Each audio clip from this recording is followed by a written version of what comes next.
Ben, Yeah. hope you can hear me. Yes.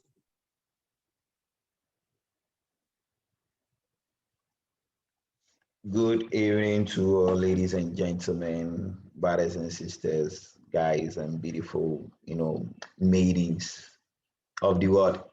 I greet you once again, and this is your online mathematics teacher, Sir Lawrence, and today we're going to look at a topic in SHS1 that is sets and operations on sets. So today the topic is purposely on sets and then operations on sets. Good.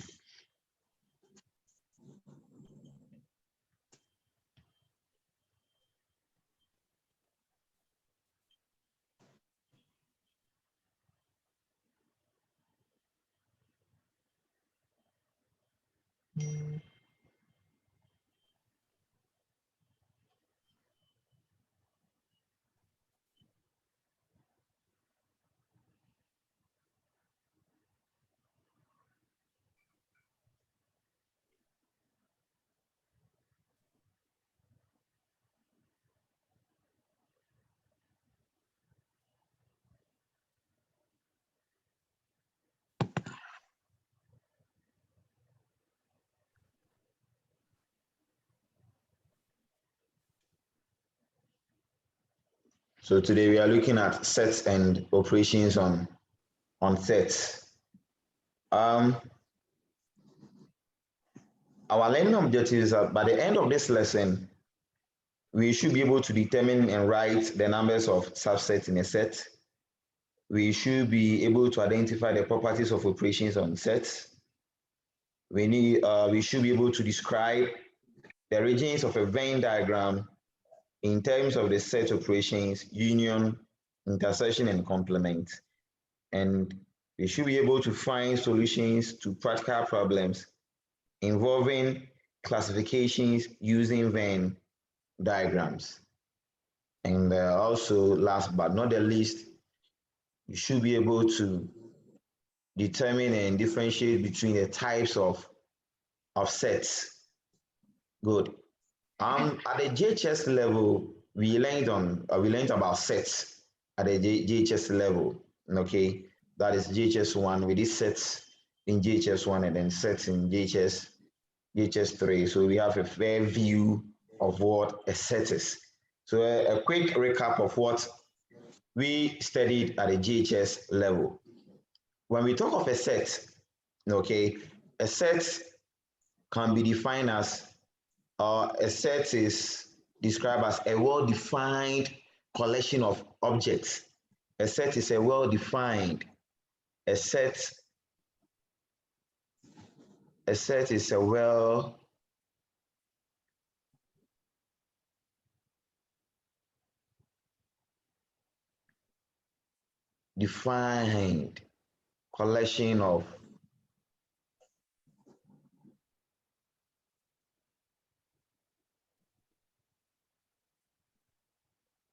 objects. A set is a well-defined collection of objects. Okay, a well-defined collection of objects is known as what? A set. So people have been saying that a set is a collection of objects. That definition is wrong. A set is not just a collection of objects. A set is a well-defined collection of objects. It's a well-defined collection of objects. Good. Now, why do we say that a set is a well-defined collection of objects? We're going to look at why, okay? Why we say that a set is a well-defined collection of objects. Good. Now, if I have a set of, with a curly bracket to represent set, okay? So if I have Kofi, Ama, Yam,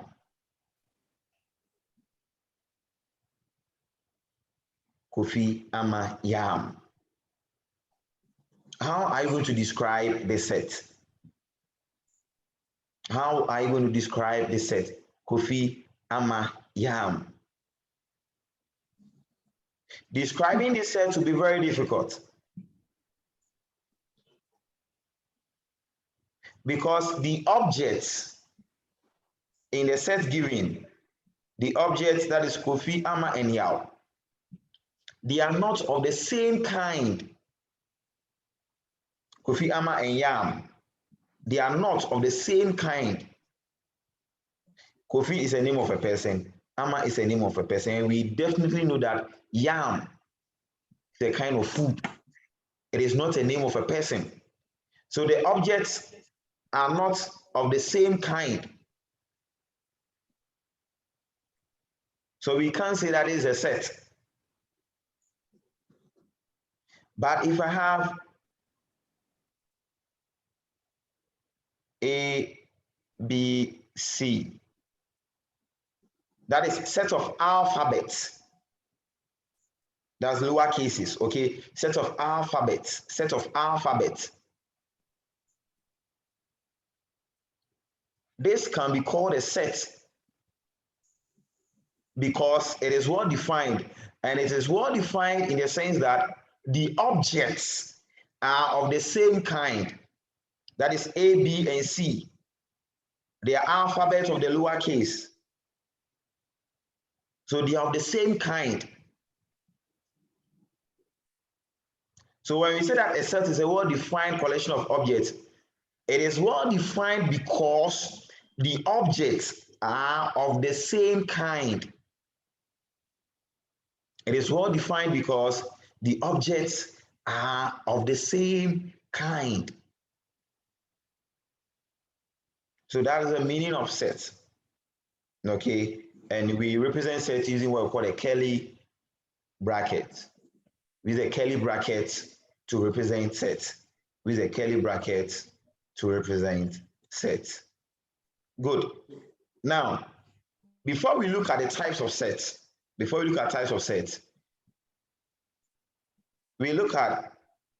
the objects of a given set. Collectively, the name given to them, the objects of a given set.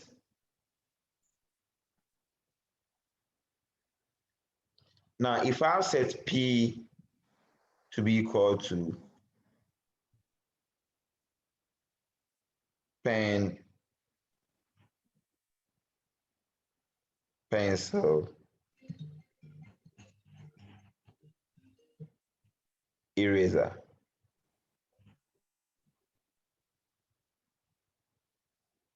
Pen, pencil, eraser. Okay, if I have this set P is equal to pen, pencil, eraser. So pen, pencil, eraser, they are the objects of set P. Okay, now we say that they are the elements. They are the elements of set P. Pen, pencil, and then eraser are the elements of set P. So when we see this, it means it's an element of, that's the meaning of this symbol.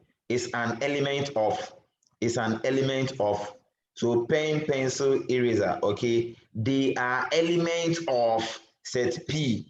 They are elements of set P. They are elements of set P.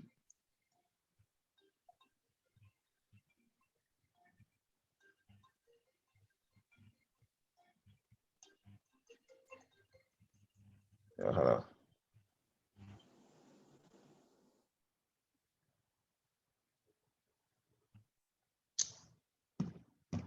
Okay.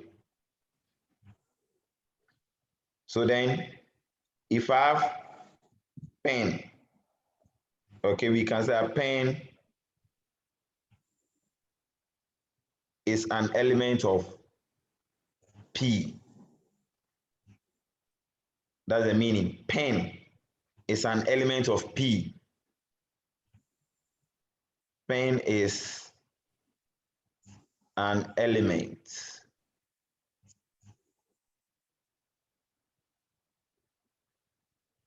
of P. Pen is an element of P. Okay, because pen can be found in a set P. That is why pen is an element of P. it can be found in the set P, okay? But we can't say that P is an element of pen. It's wrong, it's tautology. Because P is the main set. How can the set be an element of its elements? It doesn't make sense. So we don't say that P is an element of pen. No, P is the main set. But pen is an element of P because pen can be found in the set P. Pen is an element of P because pen can be found in the set P.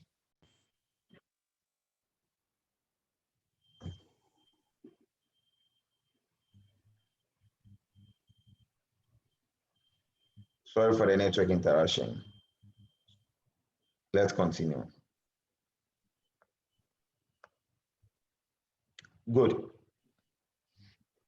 So we're discussing about the members of a given set, okay? The members of a given set, they are known as elements. So the objects of a given set, okay, are known as elements or members. The objects of a given set are known as elements or members. And we have described that to you using the symbol. If you see this, it's an element of, that's the meaning of this symbol. It's an element of, but when you see this symbol, this means it is not an element of. It is not an element of. That's the meaning of this symbol. It is not an element of. But this one means it's an element of. It's an element of. Good. Now, quickly we move on to types of sets. Types of sets. Types of sets. Types of sets.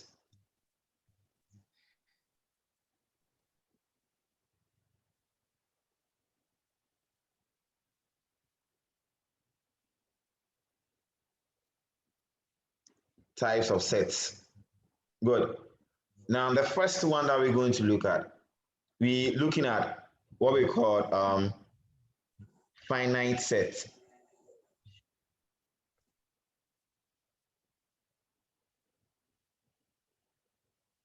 Finite set. When we say that a set is finite, a set is finite. For example, if I have set Q to be equal to 1, 2, 3, dot, dot, dot, 10. Set Q is equal to set of 1, 2, 3, up to 10. When we look at set Q, okay, we can be able to determine the first and last member of set Q. We can be able to determine the first and last member of set Q. The first member of set Q is 1. And then the last member or element of set Q is 10. Okay, so it means that the first and last members of set Q, okay, they are known. We can determine the first and last members of set Q. Therefore, set Q is a finite word, a finite set. Set Q is a finite set, a set whose first and last member can be determined or is known or are known. A set whose first and last member can be determined, okay, or unknown is known as a finite set. A set whose first and last member can be determined. We know the first and last member of the set. So it's a finite set. So if I have a set of prime numbers, that one will not be a finite set, because if I say a set of prime numbers, do you know the last prime number? You don't know the last prime number.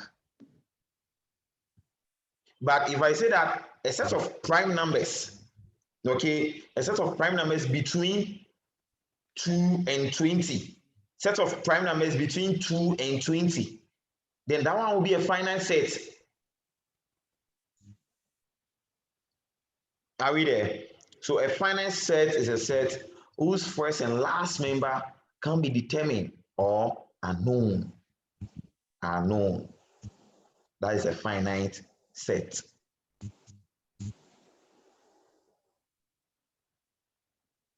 Now, the opposite of finite set will be infinite. Will be infinite. So we look at infinite set.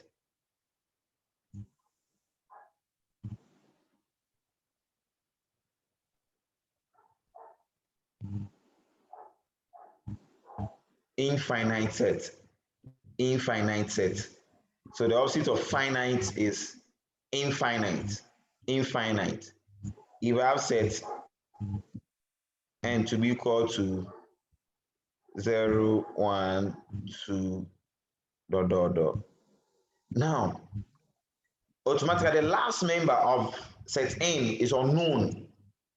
The last member of set n is unknown. So the set is not complete. It's continuous. It is up to infinity. It's infinite.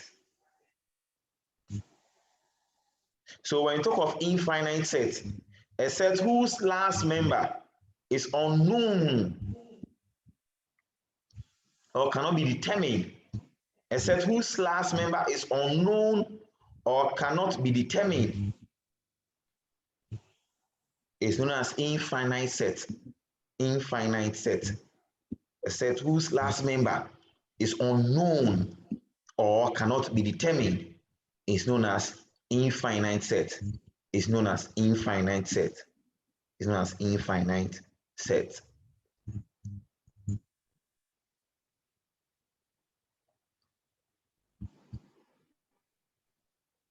Good. Let's continue. We have what we call a unit set.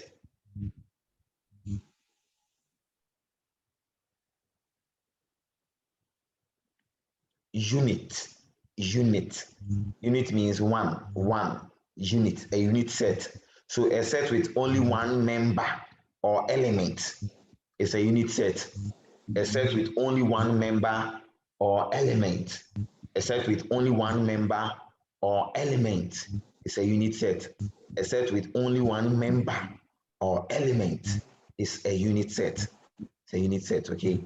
A set with only one member or element. A set with only one member or element is a unit set. It's a unit set. It's a unit set. Good. So for example, if I have set T to be equal to, let's say, orange.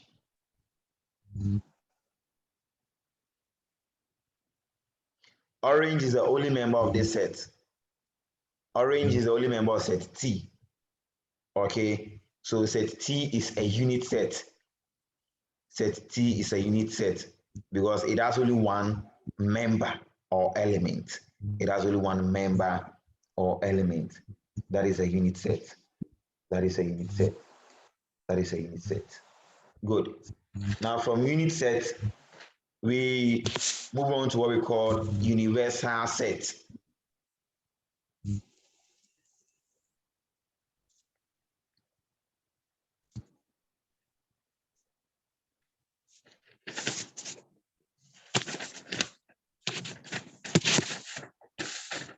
Universal set.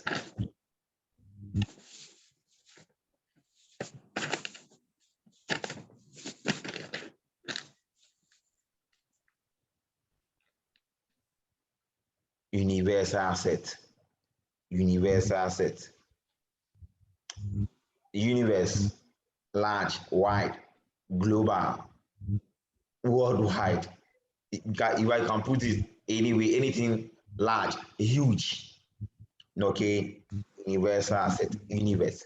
Now, when we talk of a universal set, okay, people normally say that is a matter of all sets.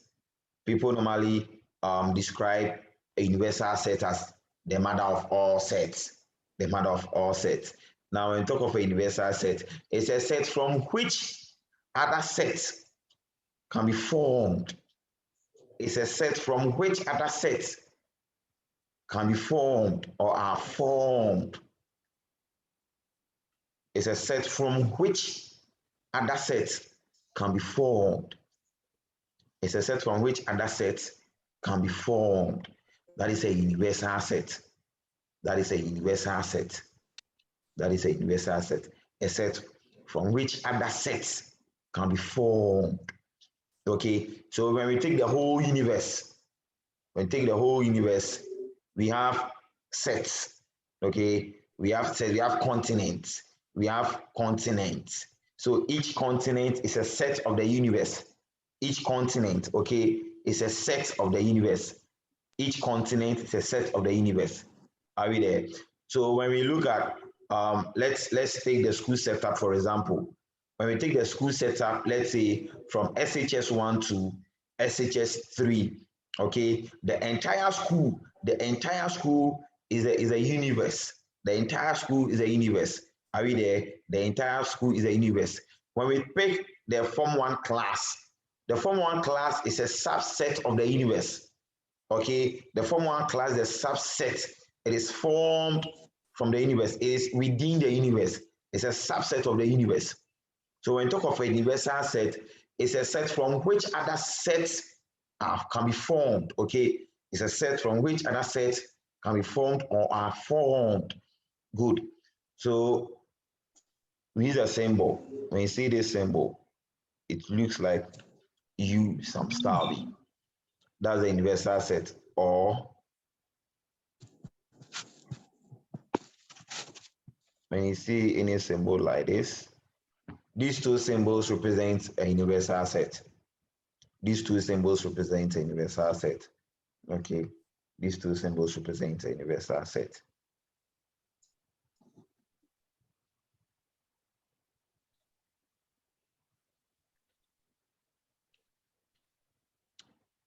Good. Now for a universal set, we also look at null set or empty set. Null or empty set.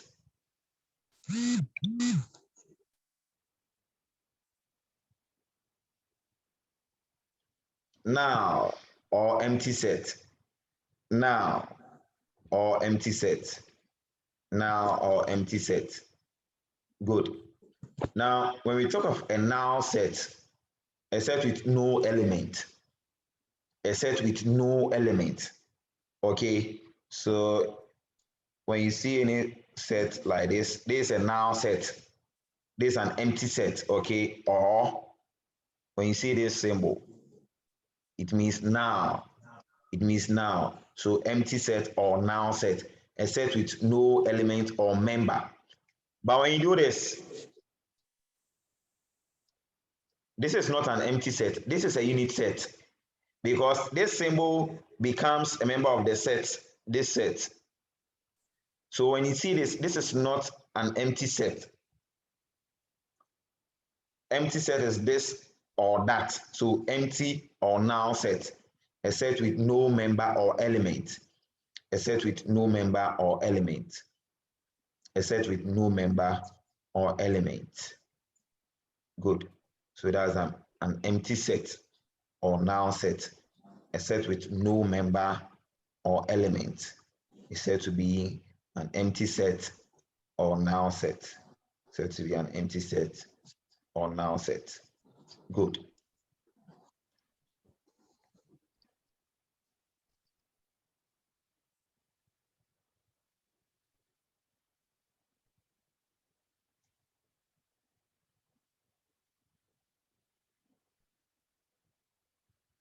Now we look at equal sets.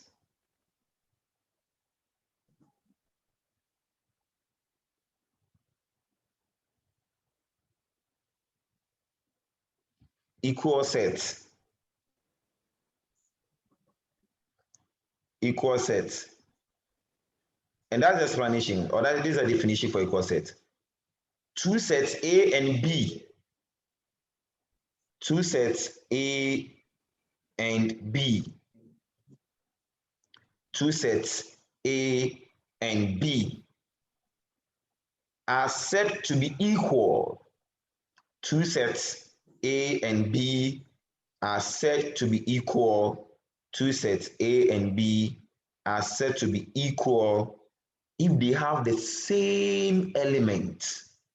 If they have the same element.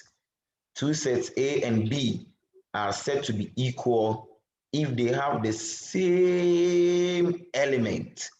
If they have the same element, if they have the same element and the same number of elements, if they have the same element and the same number of elements, two sets A and B are said to be equal if they have the same element and the same number of elements. So for example, if I have set A to be equal to 1, 2, 3, 4, then set B is also equal to 2, 3, 1, 4. When you compare the members of set A and B, we have 1 in set A, we also have 1 in set B. We have 2 in set A, there is 2 in set B. We have 3 in set A, there is 3 in set B. We have 4 in set A, there is also 4 in set B. So the members of set A are the same as the members of set what? Set B. And they all have 4 members. Okay, they all have 4 members. So we can see that set A is equal to set what? Set B. So set A is equal to set B. Set A is equal to set B. Set A is equal to set B because they have the same element and then the same number of elements. They have the same element and the same number of elements. So we can say that set A is equal to set B. Set A is equal to set B. Good.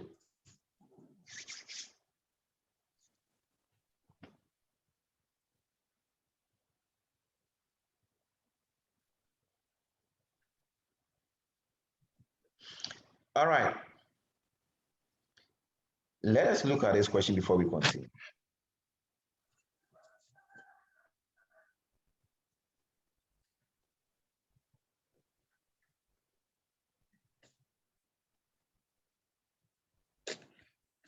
Let's look at this question.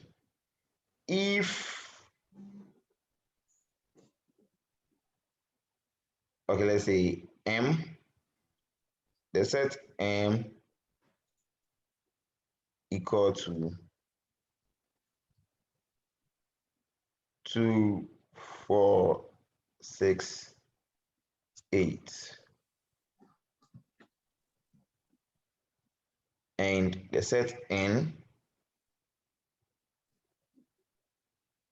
equal to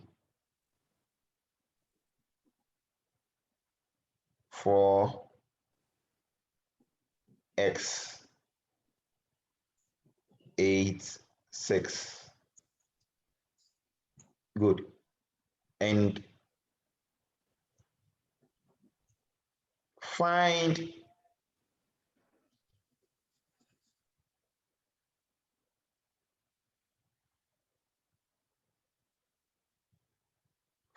X if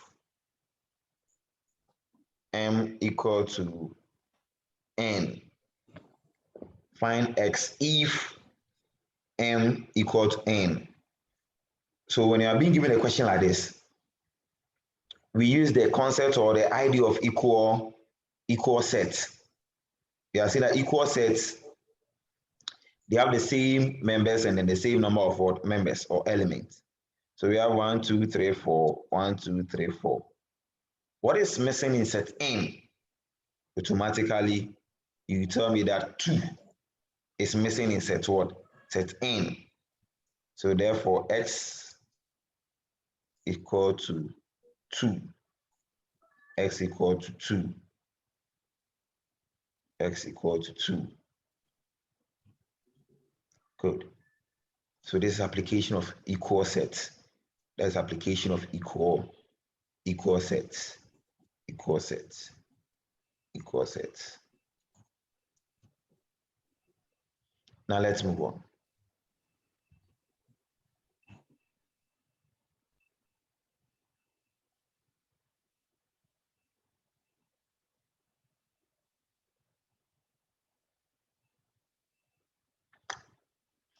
Okay, we look at equivalent sets.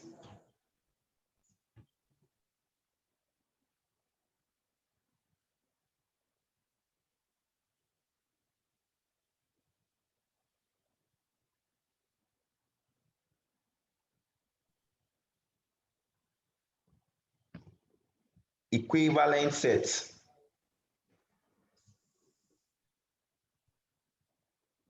Equivalent sets. Two sets, A and B. Two sets, A and B, are said to be equivalent if they have equal number of elements. Two sets A and B are said to be equivalent if they have equal number of elements. So with equivalent sets, the elements are not the same, but the number of elements are equal. The elements are not the same, okay, but the number of elements are equal. So for example, set A is equal to 10, 20, 30. Set B is equal to A, B, C. Now, the elements in set A are not the same as the elements in set B. So they are not equal sets. Okay, but they are equivalent sets. Because the number of elements are the same. So we can see that set A is equivalent to, so when you see this symbol, set A is equivalent to set B. That's the meaning of that. Set A is equivalent to set B, or set A is equivalent to set B, or set A is equivalent to set B. Set A is equivalent to set B. Okay, this is because the number of elements in A, because the number of elements in A equal to number of elements in B. This is because number of elements in A, that's the meaning of this. Number of elements in A is equal to number of elements in B. Number of elements in A is equal to number of elements in B. That is why set A is equivalent to set B, or set A is equivalent to set B.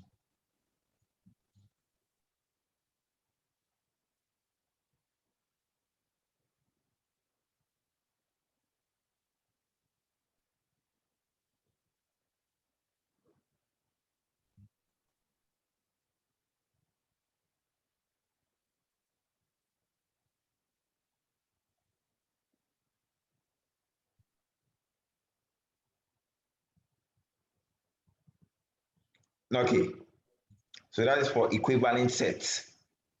That is for equivalent sets. Equivalent sets.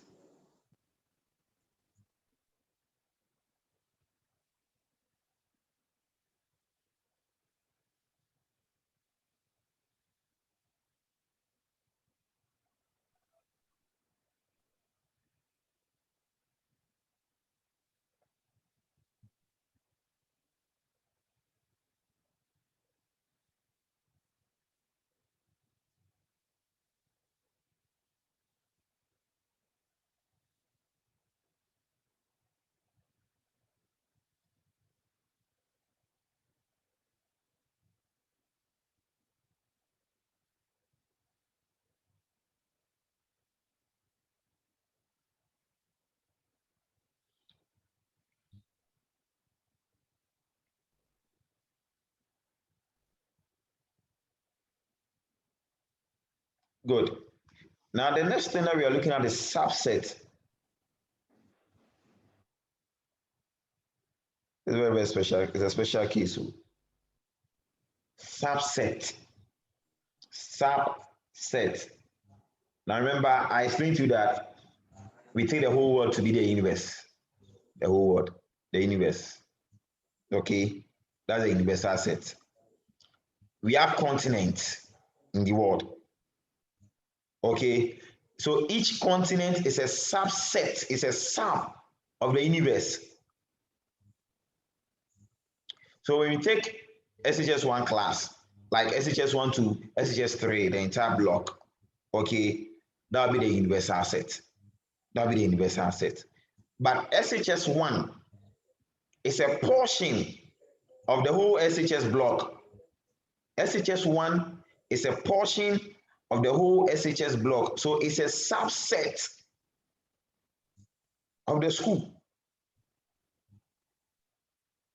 So when we talk of a subset, before I even give you the definition, let me also give another example. Let's just take the family system. The family system in Ghana, for example. We're taking the family system in Ghana, for example, okay. Now, we have the extended family, which includes the grandfather, the grandmother, the busuapeni, the uncles, the aunties, the cousins, the nieces, whatever, the grandchildren. That's the extended family. So the extended family is a universal set. But the nuclear family is a subset of the extended family. The nuclear family is a subset of the extended what? Family. So meaning the nuclear family is within the extended family. So therefore, when we talk of a subset is part of any given set under discussion. A subset is part of any given set under discussion. A subset is part of any given set under discussion.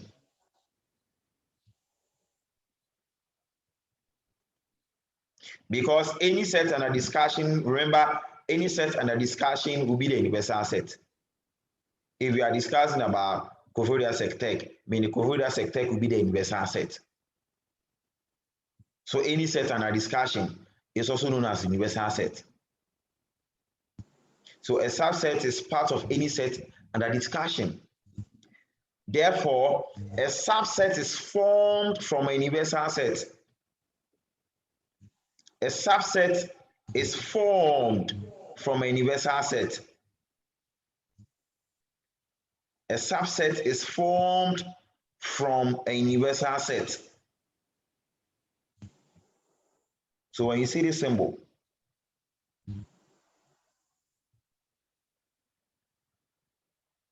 it means it's a subset of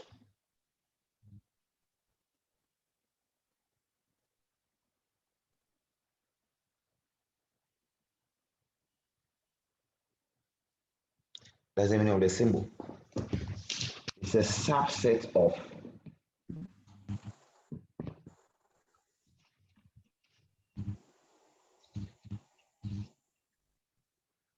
good.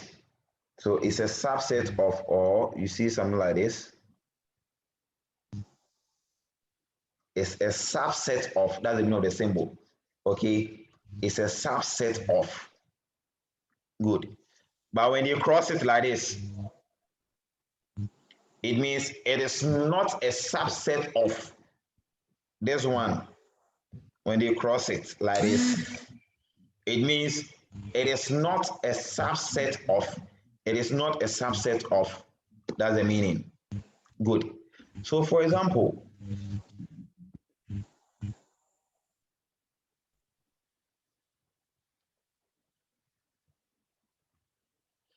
if I have set P to be equal to,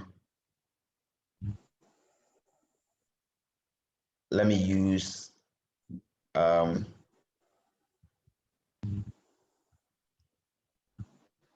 let's say Kofi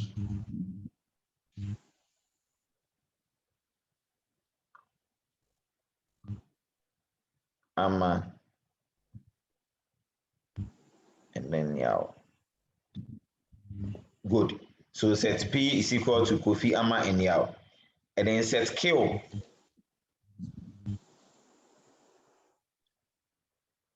I only have only a unit set, that is the set of Yao.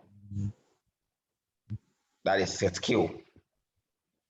Now, you could observe that the member of set Q is in set P. Okay, that is Yao. It's also in set P. So you could see that set Q is formed from set P. So we say that Q, the set Q is a subset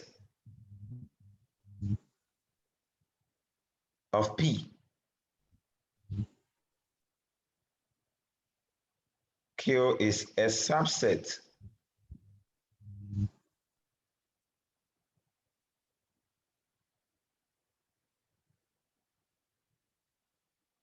of P. The set Q is a subset of the set P.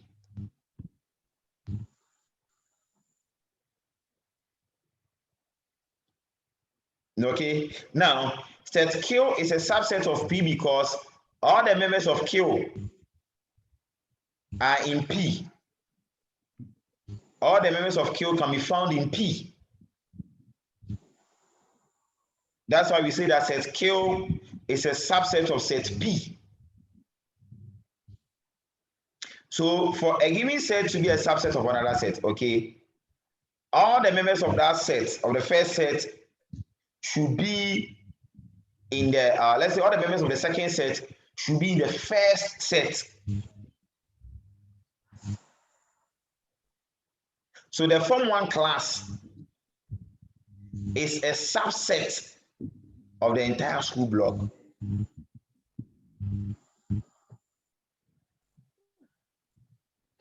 The nuclear family is a subset of the extended family because all the members of the nuclear family are also members of the extended family.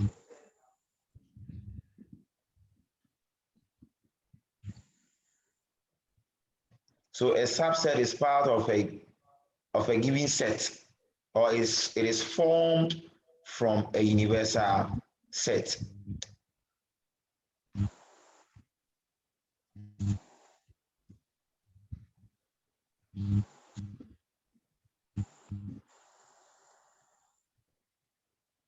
Good. Let's move on.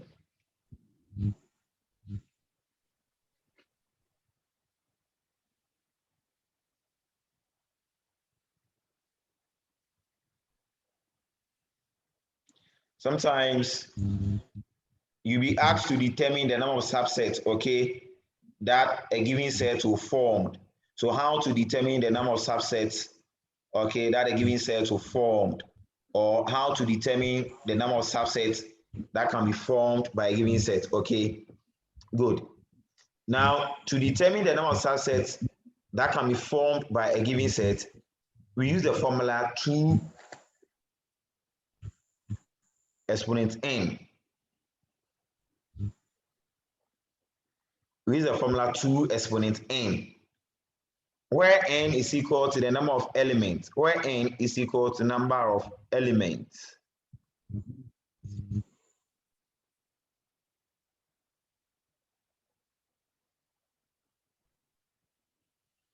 Where n is equal to number of elements.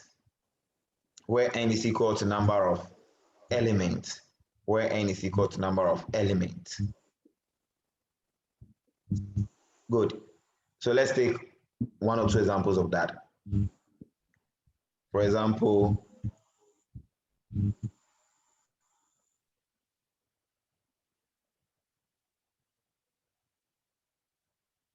how many subsets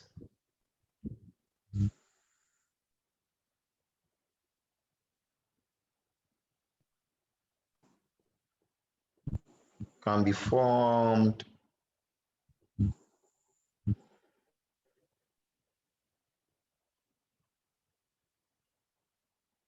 from the set Q if Q is equal to A, B, C. That's the question. How many subsets can be formed from set Q if set Q is equal to A, B, C?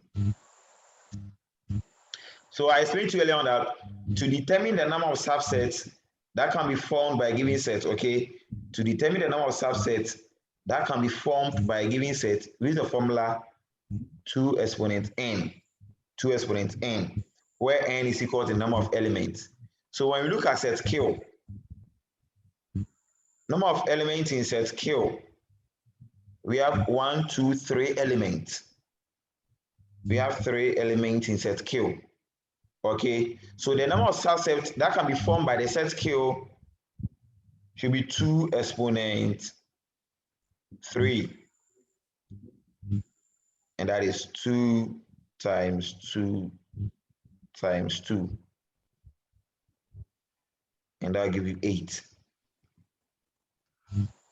So meaning a set with 3 elements, a set with 3 elements like 1, A, B, C, 1, 2, 3.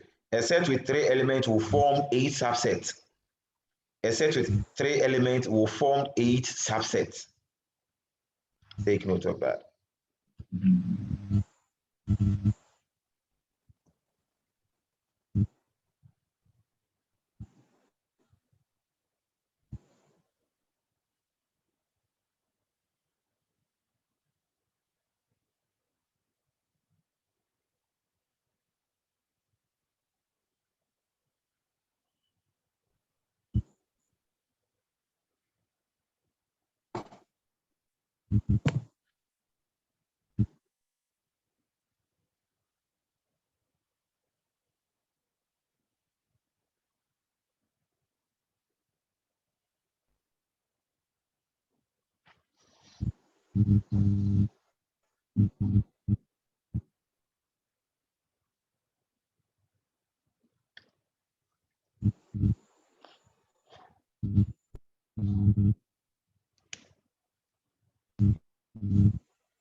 Okay.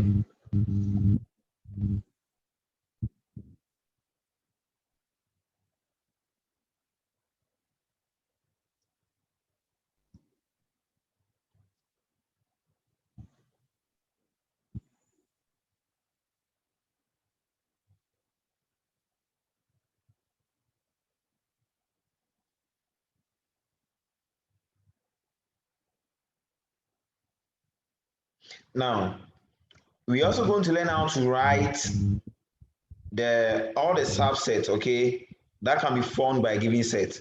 So for example, if you are being given set Q to be called A, B, C.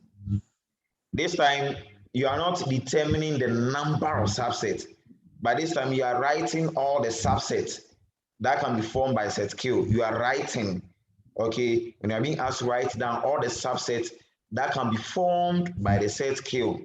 This time you are writing. Good. Have this in mind. Take note that every set, okay, every set is a subset on its own. So the set Q ABC. So ABC, okay, the set Q ABC is a subset on its own. And take note that empty set is a subset of every set. empty set is a subset of every set. Empty set is a subset of every set.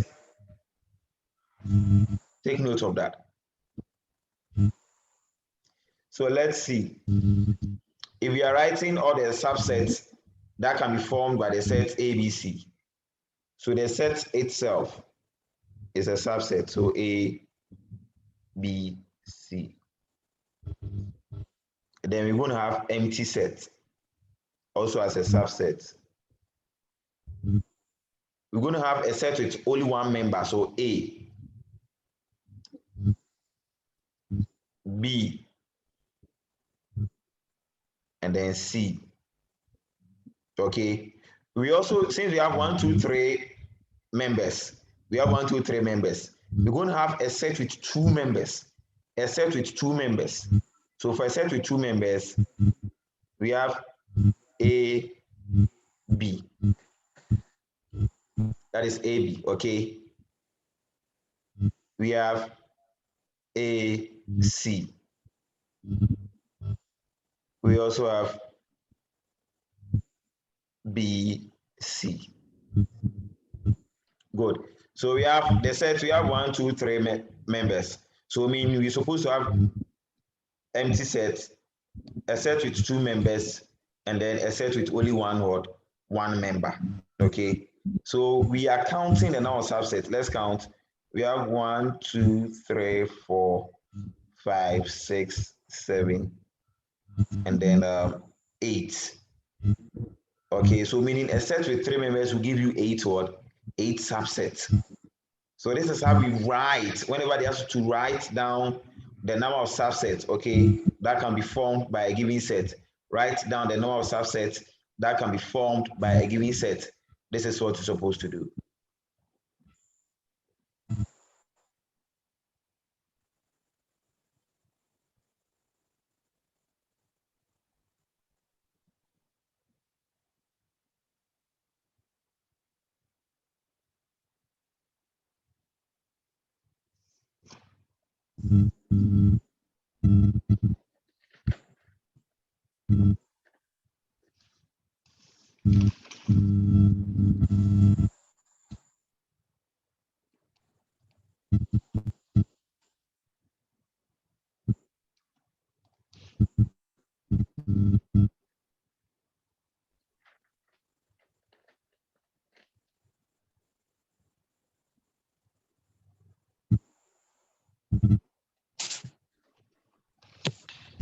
Okay, good. Now we're looking at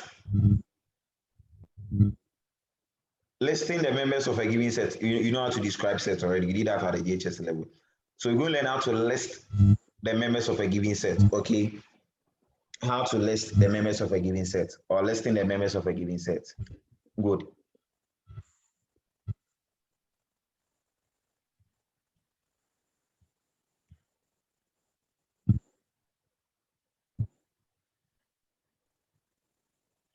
Listing the members of a given set, okay? So before you do that, there are certain things I need to know. You need to know about what prime numbers are.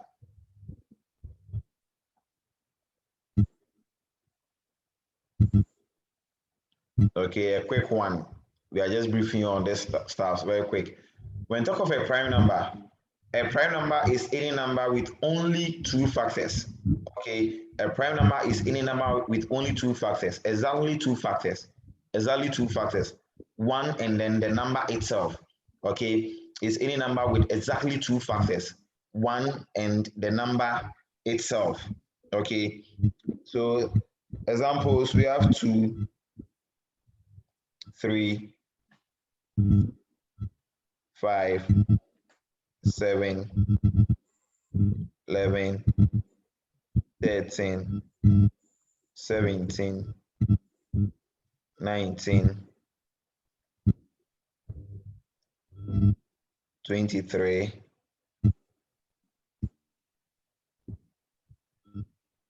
31,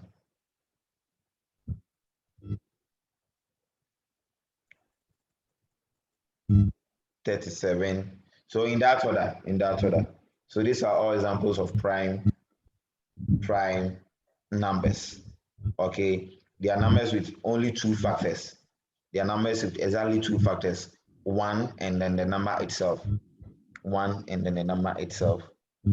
One and then the number itself. Okay, good. Now, you also need to know about natural numbers. When you hear natural numbers, this you can just put in the mind very quick. Natural numbers or counting numbers. You should have done that before the prime numbers, but don't worry. It's the same thing. Natural numbers or counting numbers, okay? They are numbers that start from one. Numbers that start from one are said to be natural numbers or counting numbers. So numbers that start from one are natural numbers or counting numbers. So if I ask you to list the first 10 counting numbers or natural numbers, meaning it starts from one. Natural numbers should start from one, or counting numbers should start from one. Okay, and then we have whole numbers.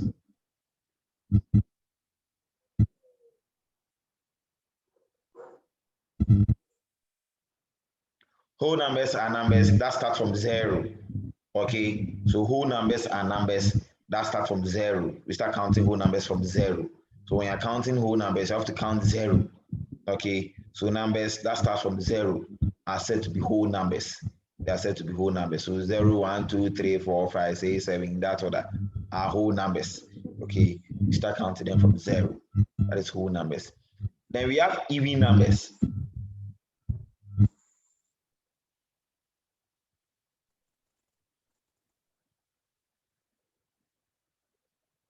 We have even numbers. Even numbers. Even numbers. When we talk of even numbers, they are numbers that are divisible by 2. They are numbers that are divisible by 2. They are numbers that are divisible by 2. Okay, even numbers are numbers that are divisible by 2. So all the multiples of 2 are even numbers. So 2, 4, 6, 8, 10, 12, 14, 16. So all the multiples of 2 are even numbers. All the multiples of 2 are even numbers. Are we there? Good. Then we have odd numbers.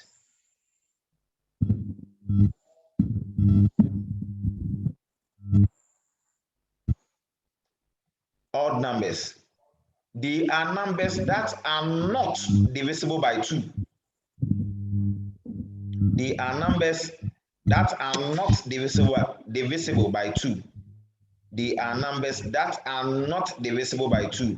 Meaning when you divide all numbers by 2, there will be a remainder of 1. Take note of that. Whenever you divide any odd number by 2, there will surely be a remainder of 1. So numbers that are not divisible by 2, okay? Numbers that are not divisible by 2. They are numbers that are not divisible by 2. They are known as odd numbers. Numbers that are not divisible by 2 are known as odd numbers. Okay, good. So for example, 3, 5, 7, 9. People have been classifying 9 as a prime number, which is a mistake. 9 is not a prime number. 9 is an odd number, okay? It's an odd number.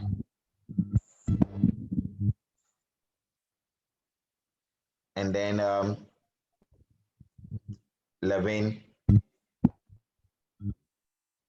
13, 15, 17, 19, 21, 20. Any number that when you divide by 2 will give you a point or will give you a remainder. It's an odd number. Take note of that.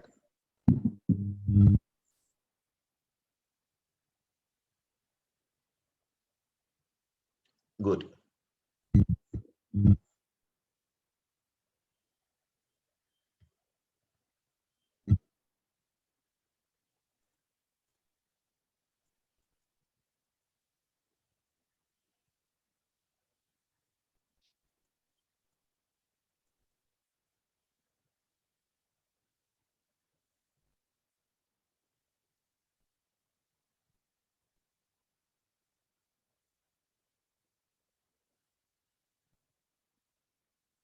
Now, before we continue again, we look at factors of a given number. Factors. Factors of a number. Factors. Now, let's see. If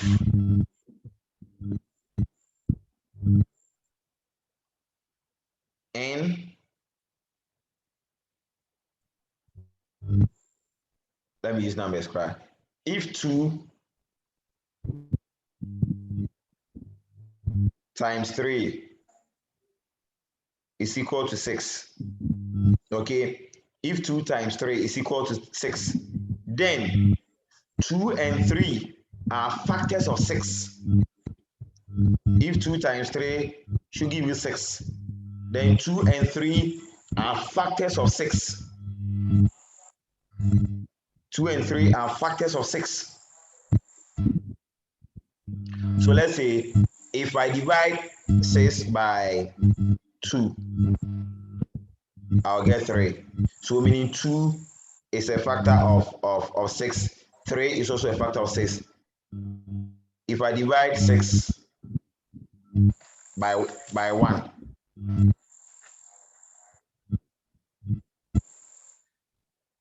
if I divide 6 by 1, I'll get 6. So meaning 1 is a factor of 6. 6 is also a factor of itself. So take note that 1 is a factor of every number. 1 is a factor of every number. And every number is a factor of itself.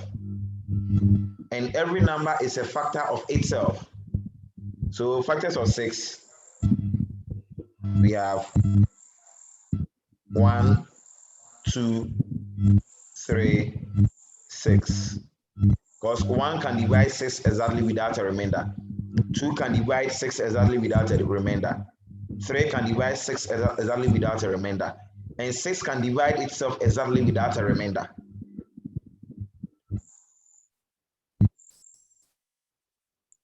So that is how we determine the factors. Okay, that is how we determine the factors of a given number.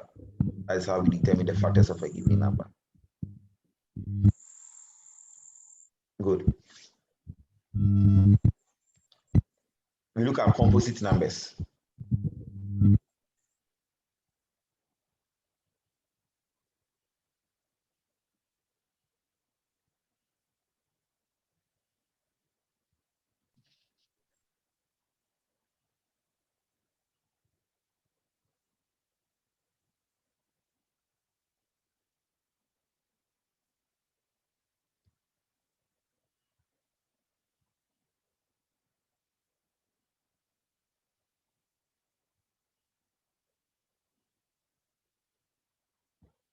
Composite numbers.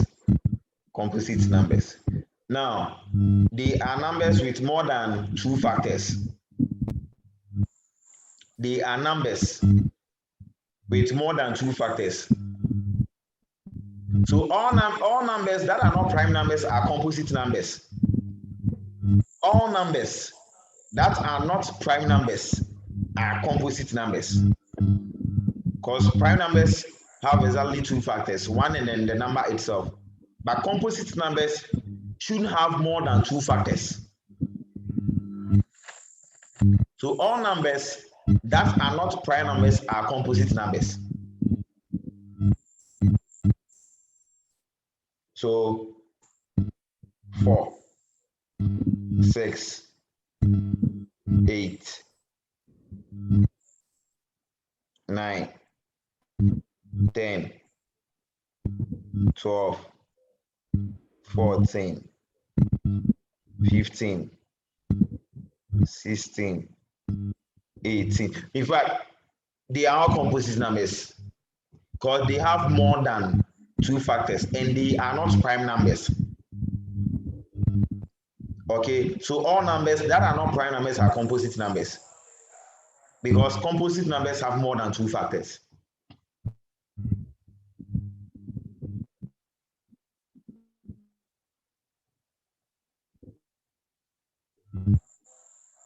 Good.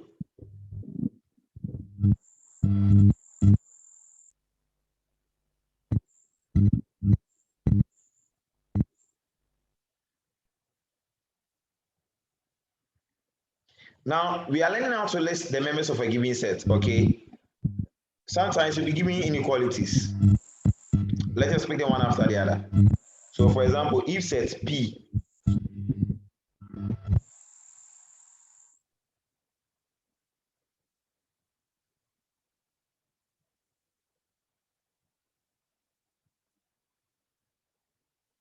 whenever they ask you to list the members of a set like this, okay, you must be able to read the inequality before you can be able to list the members of the set. Please, when you are reading the inequality, we start reading from the middle where the variable is. Okay, so take note of that. To my left, S is greater than any number to my left. S is greater than any number to my left. And S is less than any number to my right. So we start reading from where S is. So we can say that S is greater than -4, but S is less than 2. S is greater than -4, because that is to my left. And then S is less than 2, that is to my right. So S is greater than any number to the left of S, and S is less than any number to the right of X. So we say that S is greater than -4.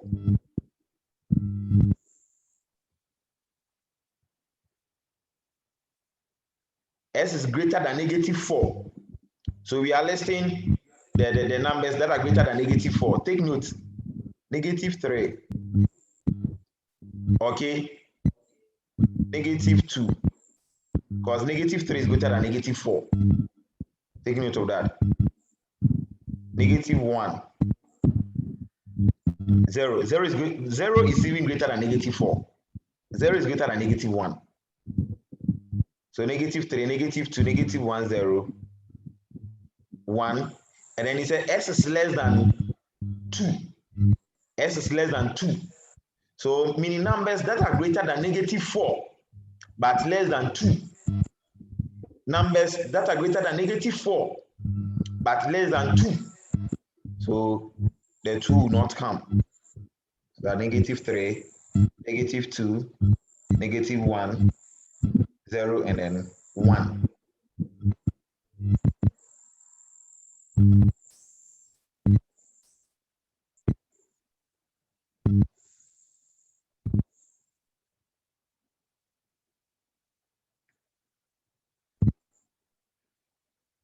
Let's pick another example.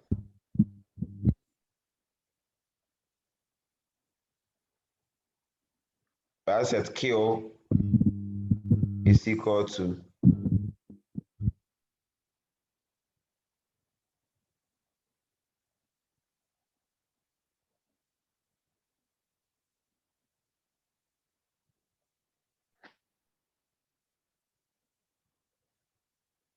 again to my left, S is greater than any number to my left, and then S is less than any number to the right of what? To the right of X. But because of this,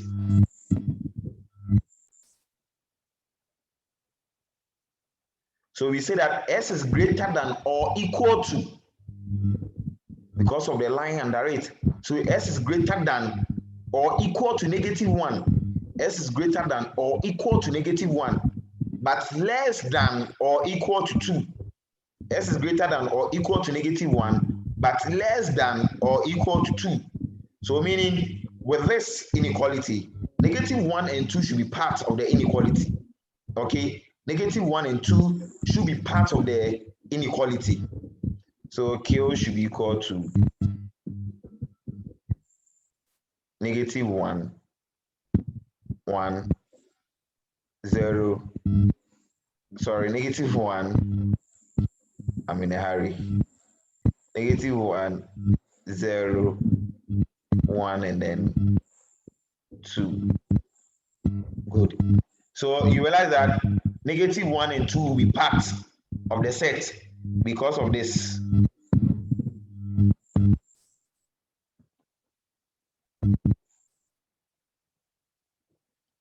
Then let's take the last example. We have set n to be equal to of my x greater than or equal to 4 less than.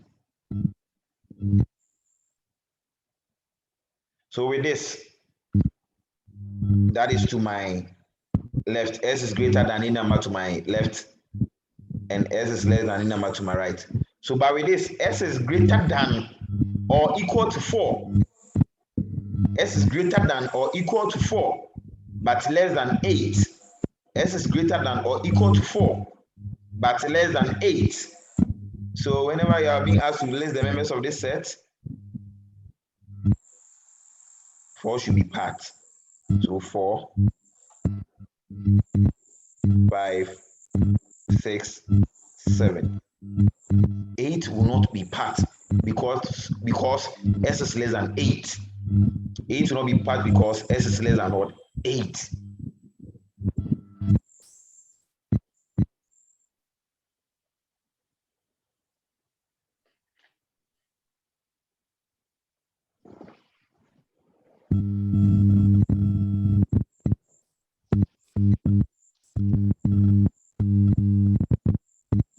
So we bring today's lesson to a closure. That's the introductory part of sets. In our next meeting, we're going to look at the operations on sets, where we're going to look at the intersections and then the unions and then the complement of sets. Okay, that will be in our next lesson. So today we discuss about the meaning of sets. We said a set is a well-defined collection of objects. It is well-defined in the sense that the objects are of the same or the same kind. And we also did mention that the objects of a given set are known as elements or members. We also discussed about the types of sets. We talk about finite sets, infinite sets, universal sets, equivalent sets, equal sets, subsets. Okay, good. And then we've also learned about how to list the members of a given set. Let's end it here for today. Then we continue on next time. So then, bye bye. Enjoy the rest of your weekends.